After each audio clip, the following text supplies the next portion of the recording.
Want to create a crazy trippy background effect in Premiere Pro?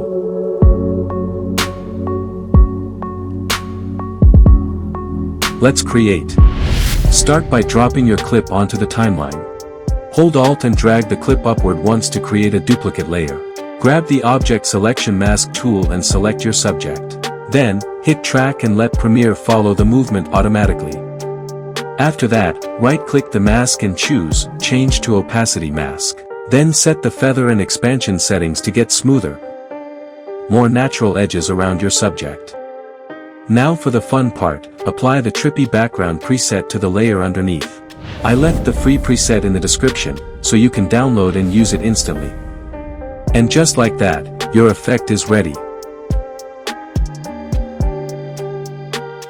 If you want access to nearly 40 more effects like this, check out the Phantom Pack.